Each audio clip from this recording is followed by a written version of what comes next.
es algo especial porque no lo esperaba hacerlo, y yo creo que es un regresar a mi historia, y yo creo que ha sido de Dios.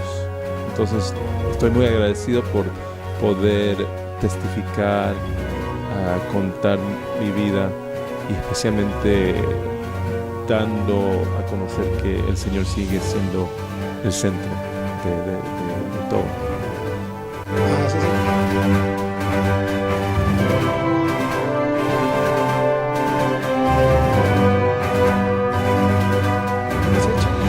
Sí, no, yo creo que han hecho un gran trabajo. La calidad y el profesionalismo, no, al contrario, muy impresionado, sí.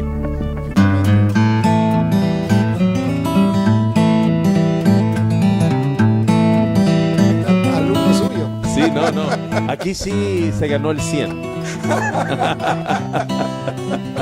No, un gran trabajo hizo David. Hiciste un gran trabajo. Yo creo que se nota que tienes la experiencia, tienes la pasión, y yo sé que Dios va a multiplicar y bendecir este ministerio. Finalmente me gusta.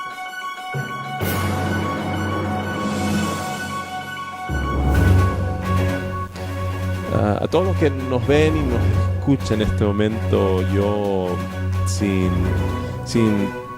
tener ninguna duda, yo recomiendo que usted escuche y vea Tiempo de Decisión, porque es un momento especial, un momento donde Dios está siendo glorificado, y un momento donde usted también puede tomar una decisión que va a cambiar su vida.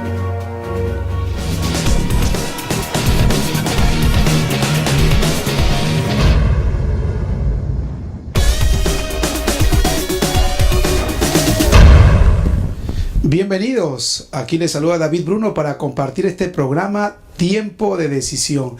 Cada vez que Dios nos da la oportunidad de llegar a una ciudad, a un país, Dios nos permite conversar con gente que inspira nuestras vidas, inspira nuestras familias, pero también inspira nuestros ministerios.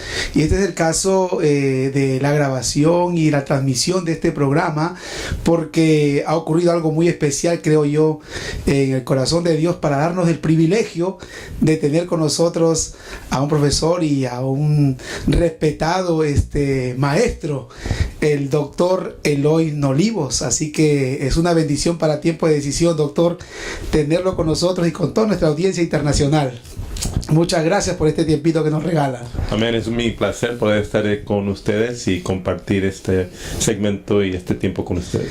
Qué bueno, nosotros tenemos que hacer un recuento que hemos conocido muy de cerca la cátedra del doctor Nolivos, porque pues nos llegó a enseñar a un grupo de líderes de Sudamérica precisamente el tema de misiones, y algo bien anecdótico que todos los alumnos que están viendo esto estarán recordando. Oye, no pude sacarme nunca un 100 con el doctor. ¿Y qué pasó? Me agarré toda la noche. Pero ¿sabe qué? Nos sirvió mucho, porque cada detalle, cada precisión académica y profesional de los trabajos pues nos hizo crecer. Doctor, primero me gustaría que le deje un saludo después de nuestra audiencia a todos los estudiantes que usted tiene en el mundo.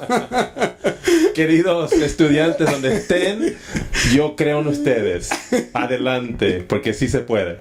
Qué bendición. La verdad que nosotros cada vez que tomábamos las clases en las mañanas, y le digo profesor y todos los compañeros del mundo y los que han llevado esta materia a la cual me refiero, de las tardes tomábamos tiempo para jugar fútbol.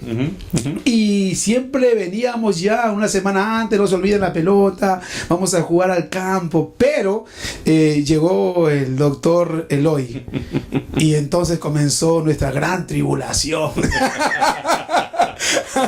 Aún está ahí el reverendo Benjamín Félix, que dijo: muchachos, el Ministerio de Deportes se suspende porque hay examen en la tarde, hay lectura en la tarde. Inolvidable ese curso, ¿no? Pero hago este paréntesis porque hay mucha audiencia y muchos compañeros en el mundo, y también algunos que han llevado específicamente una materia con el doctor Eloy, que es inolvidable el doctor, porque por toda la buena exigencia que tuvimos y como el bien lo dice, ¿no? Cree en aquellos estudiantes que van por más. Pero, doctor, haciendo ese recuento, esa anécdota que hemos tenido cuando usted llegó a Lima, allá en Perú, quisiéramos hablar en primer caso porque nos gustaría conocer un poco más también de su trasfondo, ¿verdad? Personal, dónde nació, dónde creció, su entorno familiar, porque eso nos va a decir mucho después de lo que vamos a hablar cuando hablemos de misiones. Amén. Sí, yo primeramente le doy gracias a Dios por la oportunidad y el llamado que está sobre mi vida, pero como todos sabemos tenemos un origen. Exacto. Donde nosotros comenzamos, y el mío comenzó en Ecuador, Guayaquil. Mis padres todos somos de Ecuador, de Guayaquil. Yo nací, pero a la edad de 1 año había siempre el anhelo de mis padres de poder tener una mejor vida. Ajá. Entonces hicieron el esfuerzo para venir a los Estados Unidos y llegaron a California. Ajá. A Los Ángeles, y aquí crecí, pero siempre había la conexión con mi país, Ecuador, y ser ecuatoriano. En los veranos normalmente regresábamos, mi hermano y yo, a Ecuador, y pasábamos los veranos allá con familia. Y la otra cosa que era muy intencional de mis padres era que hablemos en español en casa. ¡Wow! ¡Qué tremendo! Claro que como muchacho eso fue algo que resistía, no quería, pero la determinación de mis padres, sabiendo y viendo por el futuro la importancia de poder tener los 2 idiomas, porque en casa español, ahí en la escuela pueden hablar todo el inglés que quieren, pero aquí en español. Qué interesante, sí, qué interesante, como no olvidar las raíces. Correcto, entonces eso yo creo que impactó mucho, no solamente entender mi cultura, pero también no sabiendo que, como yo creo que esto es muy importante saber, que no poder despreciar esos inicios pequeños que quizás Exacto. no creamos que tenga significancia, ¿no? Que algo significativo, pero para Dios Él es experto en las cosas pequeñas, lo significante. Y hoy en día, por ese esfuerzo de mis padres, no solamente venir acá, pero venir acá y no olvidar de nuestra cultura, de nuestro pueblo, de nuestro país, eso fue inculcado en mi vida, y eso ha sido la razón por la cual hoy puedo yo hablar español y pude enseñar desde Lima. Y pude enseñar desde Lima, si no había manera. Qué interesante este mensaje también para muchos padres que están viendo este programa, porque a veces la tendencia es olvidar nuestros orígenes, ¿no? La tendencia es olvidar de dónde hemos venido, y más el dulce idioma del español, así que es una bendición. Y que bueno, o sea que a pesar que usted estuvo aquí con la familia cuando tenía 1 año, siempre la conexión de ir y venir a Ecuador, o sea que no ha tenido casi distante su país, doctor. Sí, ha sido eso algo especial, ¿verdad? De poder tener esa conexión, y aún más, ¿verdad? Yo después me eduqué aquí.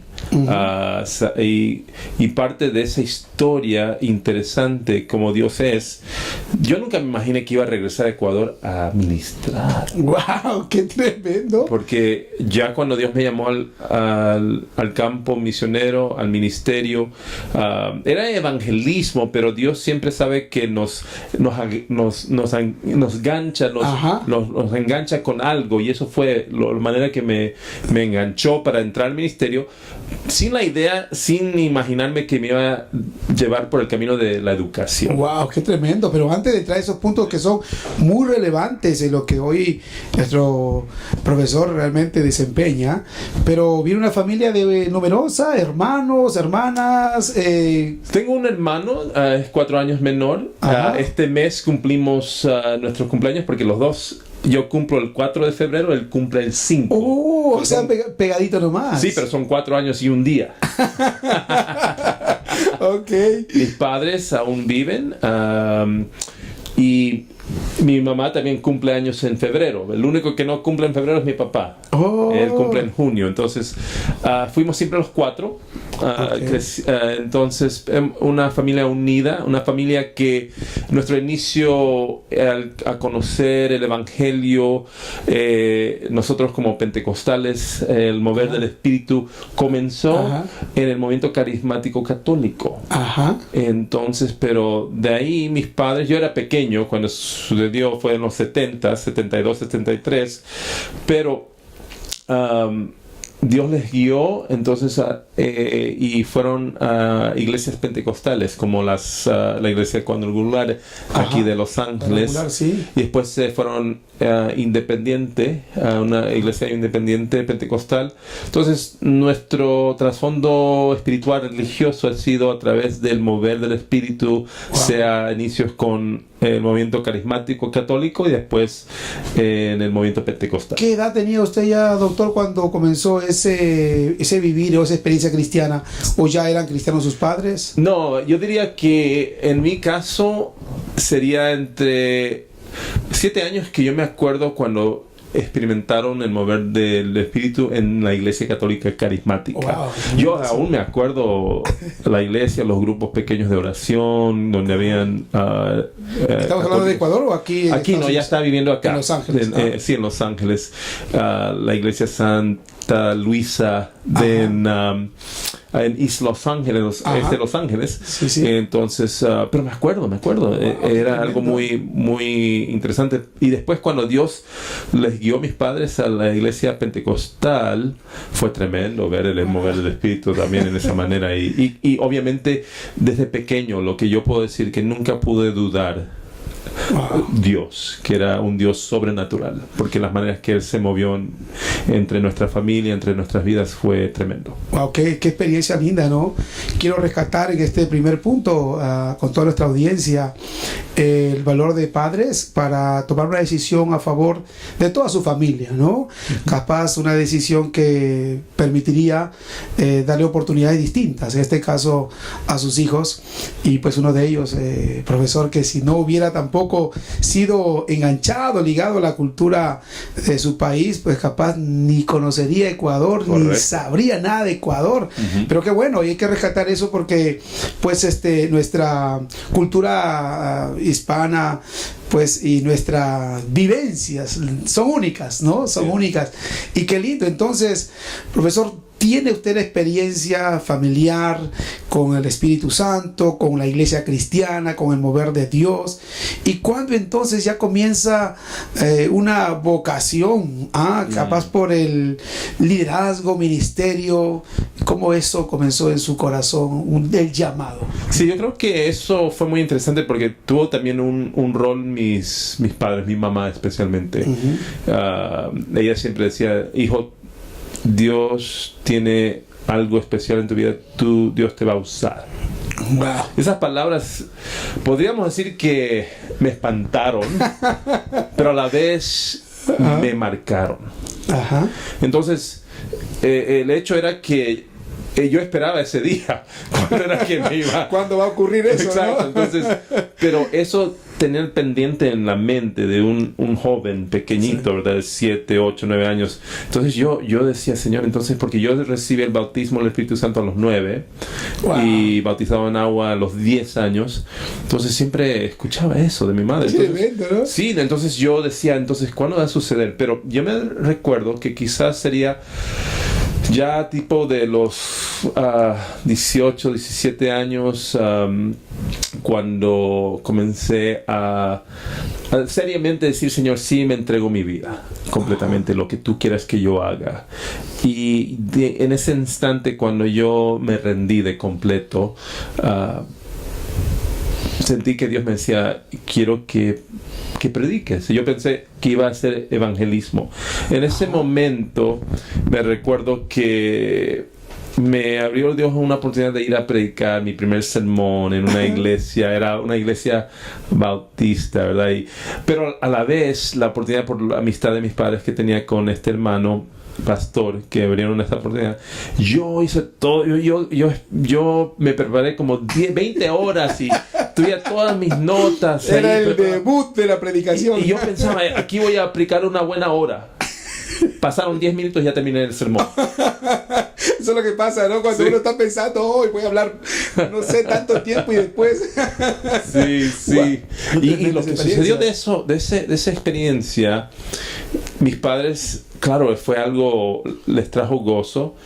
Y también tenía el interés de que si esto era algo en serio, porque yo me estaba preparando para una carrera de ingeniero mecánico. Ajá.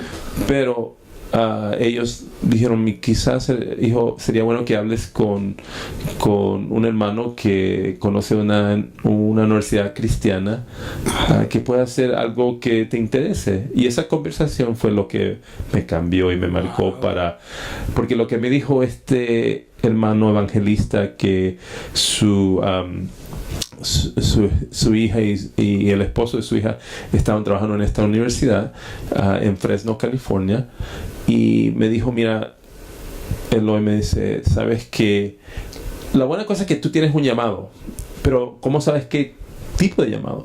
Sería bueno que si Dios te ha llamado, que conozcas la Biblia bien y cómo estudiarla. Ajá. Entonces, ¿por qué no vas y te preparas? Y si de veras no tienes un llamado, por lo menos cuando termines tienes una buena base de la Biblia. Ajá. Me soñó la lógica, me interesó, pero eso fue el comienzo de esa vocación que yo pensaba que iba a ser un gran evangelista. Ajá. Y Dios tiene otros planes a veces, pero nos engancha de una manera u otra. Sí. Qué importante, ¿verdad? La orientación. Y hay un punto también para destacar cada vez que hablamos con gente que inspira, como el doctor Eloy. La intervención siempre de personas que quieren tu bien, la intervención de personas que quieren orientarte, sí. Porque hay mucha gente que está ahora mismo, doctor, y diciendo, pues tengo una vocación pero no sé qué hacer, que soy abogado, ingeniero, arquitecto, pero no sé, siento como una inquietud por la obra de Dios. Y yo creo que una decisión, y a veces también en base a la orientación de gente que te rodea, que puede ser tus pastores, tus líderes, uno termina encontrando, ¿verdad? Encontrándose con una convicción que de pronto no lo espera uno mismo, pero Dios encamina todo. Hay personas, doctor, que ahora mismo estarán en esa encrucijada. ¿Usted qué consejo le puede dar a ellos? Yo creo que la llave siempre es la misma. Pablo dijo que el secreto máximo que a través de la historia es una. Él lo puso en el contexto de toda sabiduría y toda comprensión espiritual, que es Cristo. Wow. En Cristo. Él lo puso también en Colosenses, estar escondido en Cristo. Yo creo que esa es la llave, sea cualquier vocación que Dios te esté llamando o guiando, porque no importa, seas un predicador, un abogado, un doctor, enfermero, si nuestra identidad no está resuelta en Él, entonces no tiene dirección. Qué importante eso, ¿eh? Qué importante eso.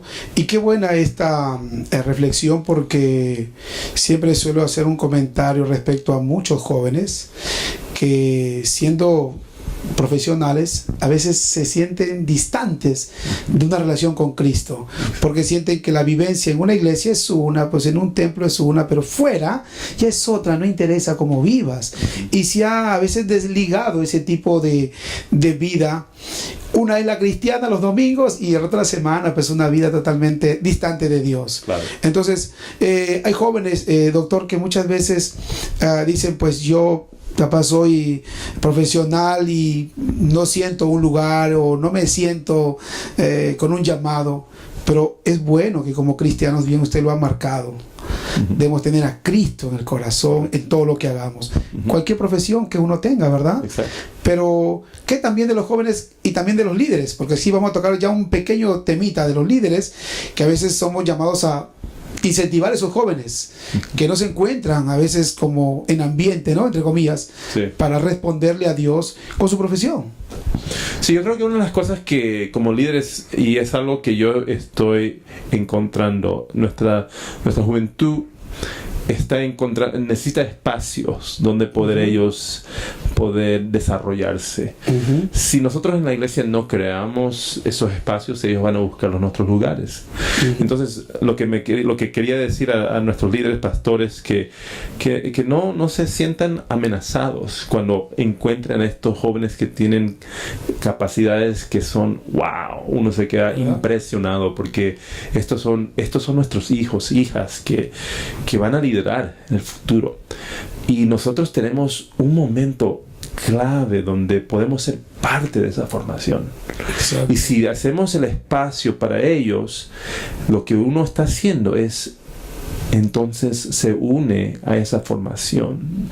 Entonces lo que yo me explico en eso es, en vez de decirle, mira, ¿por qué te vas a meter en la política? Porque si te metes en la política, entonces te vas a dañar como el resto del mundo. Porque así lo conocemos en nuestros países. Exacto, ¿no? Sí, ¿verdad? Pero, ¿y por qué no creer? Entonces, lo que yo haría esta pregunta. Entonces, todo el labor que usted hizo, pastor o pastora, en levantar a estos jóvenes, ¿usted no cree que Dios es suficientemente grande que lo que usted le ha enseñado a él o a ella, Dios lo puede levantar con un corazón que es completamente de Dios? Pero que lo que yo creo que pensamos en un Dios muy pequeño a veces, donde lo que hemos ya dado a través de nuestras predicaciones o enseñanzas bíblicas, entonces eso ha sido semillas que nosotros tenemos que tener fe que la palabra es eficaz, ¿verdad? Entonces yo lo diría de esta manera: crea de lo que la labor que usted hizo va a dar fruto en estos jóvenes que quieren tener espacios para poder decir, sí me están apoyando. Sí, exacto. Entonces yo creo que eso es una contradicción. Bueno. Entonces no creemos en lo que predicamos. Exacto.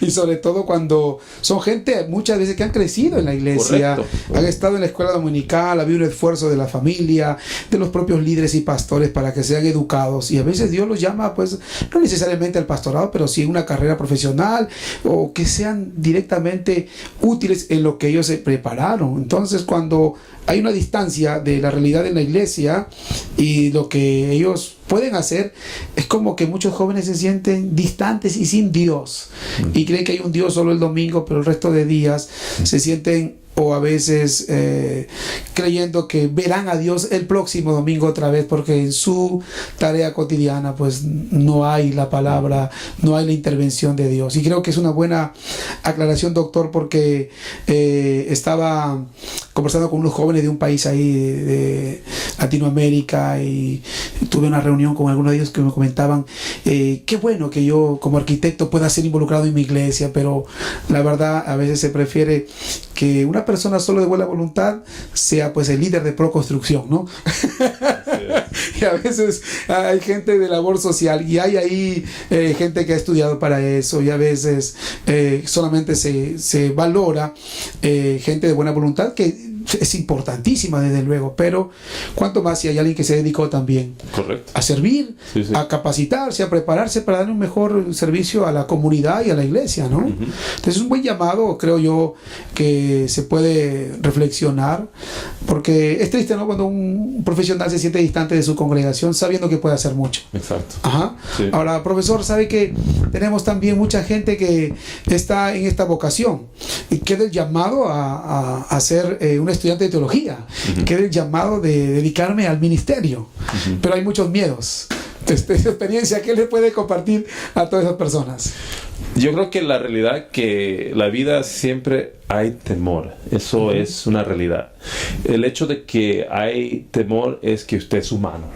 Entonces, está bien, no se preocupe. Cristo dijo, ¿por qué te afanas? Entonces lo que sí es bueno es siempre reconocer. Yo creo que es bueno reconocer que este temor te dice que estás centrado. Entonces toma esa realidad que eres humano, y lo que yo creo que en esos instantes es ahora vivir una vida de fe, porque si obviamente vas a entrar en teología, si la fe no es parte de tu teología, entonces no es teología. Entonces yo creo que el hecho, como si uno recordemos eso cuando tomó Dios el momento a través de Moisés a decirle a Josué, tú eres el próximo, que me sigue.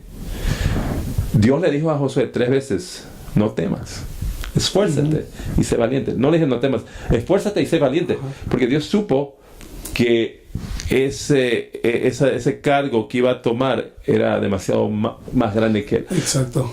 Si uno va a entrar al ministerio y seguir a Dios en el ministerio y hacer un estudio de teología, sí, es algo más grande que uno, porque estamos hablando de un estudio de Dios.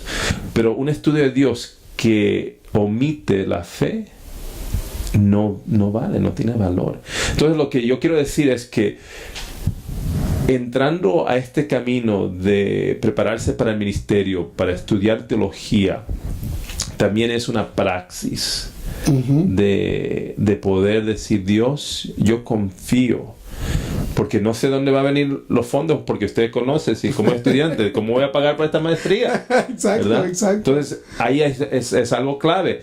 Entonces, practica tu teología. Voy a creer, Dios, en ti, que vas a proveer. Ay, Señor, tengo este maestro que no le gusta dar 100. ¿Qué voy a hacer? Dame un poco más de fe, Señor. Practicar la teología que uno... Sí. No, yo creo que eso es lo que pasa. A veces lo que sucede, divorciamos la teología, pensamos que solamente es la mente y la razón, y tiene que ser eso. Pero no podemos divorciarla del aspecto práctico que tiene que tomar fe. Impresionante, ¿eh? Muy buena aclaración, porque vamos a entrar en el segundo segmento y vamos a hablar directamente de esta área de liderazgo, del ministerio, y aún el doctor Eloy pues tiene también grados académicos que nos permiten a nosotros explorar junto a él la historia no solo de la iglesia, sino también de las misiones. ¿Sí? Así que en la siguiente pausa hablaremos de esto. No se mueva, esto es Tiempo de Decisión desde California.